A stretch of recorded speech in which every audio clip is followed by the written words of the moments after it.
Hey guys, welcome back to my channel. So I have a little bit of a plant chore to do. I don't know, most of you guys know my big Monstera Hulk behind me. He's Hulk because he's big and he's green.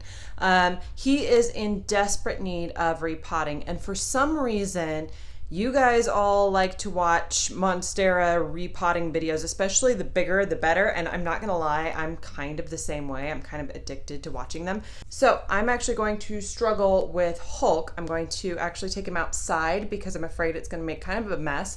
And if the sound quality is different, I'm using a little bit different microphone just because I can't really be mic'd in and dealing with this beast behind me. So we're gonna go outside, we're gonna stake him up on a new pole, put him in a new pot with some fresh soil, and hopefully that will encourage a little bit extra growth from him.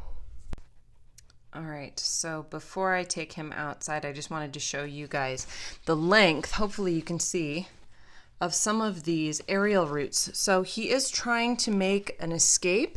And I know aerial roots are kind of a normal thing, but definitely looks like he's trying to make an escape, trying to look for somewhere else to grow, which is a sign to me that he probably needs a little bit of fresh soil. Okay, so like I said, I'm outside. My neighbors probably think I am crazy. Please forgive any weird noises that you hear. I will try to make do and edit out anything that is really loud, but you'll probably hear some birds and cars driving by, things like that. There was just no way I was going to do this inside. So I'm not going to explain a whole lot of the process because you guys have seen me repot some stuff before. I'll make sure I link to a couple of those. I'm using some black gold mixed with some orchid bark. I have a ton of it already mixed up. I have a little extra just in case I need it. I have a much larger pot, hopefully you can see, nice and large, and then also nice and wide so it'll have some space it'll be able to support. And then I also have a longer moss pole. I made another one just because the other one was getting a little short. It was reaching the top of it, and I'll link to that video where I make my moss poles. But yeah, I wanted a little bit extra so I can see if I can get him to grow up a little bit more and hopefully in the next couple leaves get that double fenestration. So I'm not really going to talk through this whole process. I'm just going to film, probably speed through, add some music, and you guys can watch me struggle to repot my giant Monstera.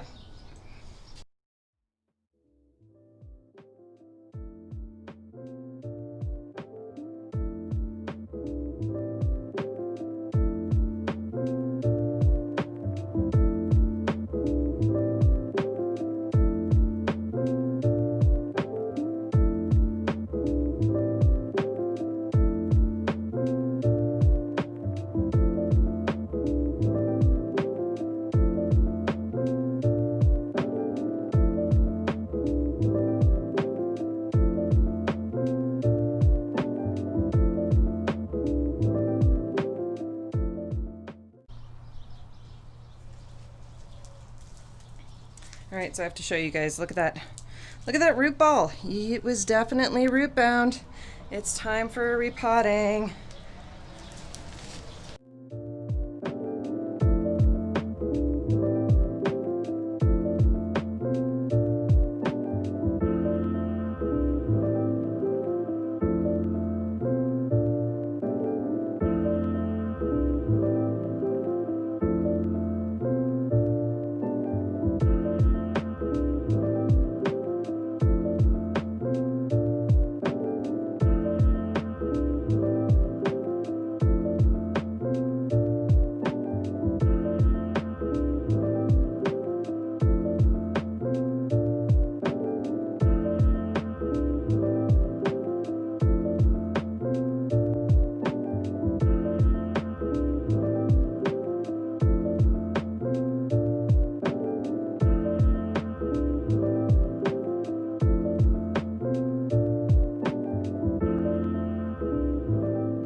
All right, thing one, if you've got a friend who's willing to help you, get a friend to help you. As you can see, I made a little bit of a mess, which was to be expected. That's why I'm outside.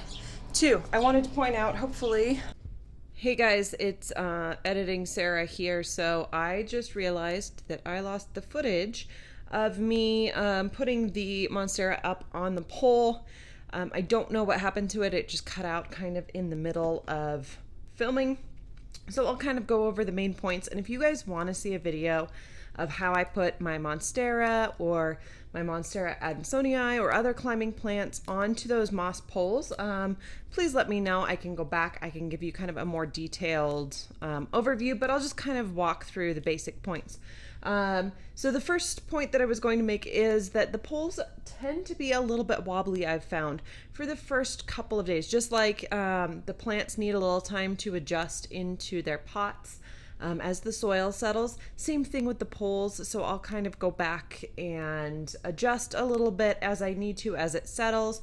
And if it's really wobbly, probably you need to pack it down in there better. But if it's just a little tiny bit wobbly, it doesn't feel really sturdy, that's totally okay. It will pack down, the roots will grow around it, things like that.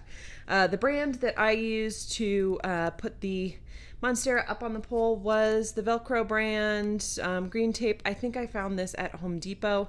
I'm sure you can find it on Amazon. I'll make sure if I find it, I will link to it down below. I know Kaylee Ellen uses this stuff. A lot of YouTubers use this stuff. It is really good. Makes everything really easy. And I felt like everything was really secure. You guys have seen how big Hulk and his branches are. So obviously, I wanted to use something that was going to hold him up and not cut into the leaves at all. So hopefully that kind of covers it. I'm sorry that I lost the footage of me actually trying to put it up onto the pole. Probably wasn't terribly exciting anyway. So if you guys did want to see a video on that in the future at some point, just let me know in the comments down below. And now back to the regular footage. All right, so there you guys can see I have repotted and put him back on the pole. I might adjust over the next couple of days as he kind of settles. I didn't want to try to adjust too much, so as the dirt kind of gets wet and settles into the pot, as well as the leaves get used to kind of being pinned in their new position on the pole, I might make some adjustments, but you can see hopefully he's got lots more space to grow up now. So hopefully he will be happy in his new pot and he will put on lots of new growth for me. Okay, so here he is in his new spot, same spot, new planter. You can see I got this really cool planter on clearance at Target. Lots and lots of space. I can actually go up one more pot size in that particular planter. And I think he actually looks really, really nice. He almost looks more full and less chaotic. So I hope you guys enjoyed watching me struggle with potting up my huge Monstera. If you have any questions, leave them in the comments below. If you're not already, make sure you subscribe and give this video a thumbs up. And I will see you guys next week with another video. Bye.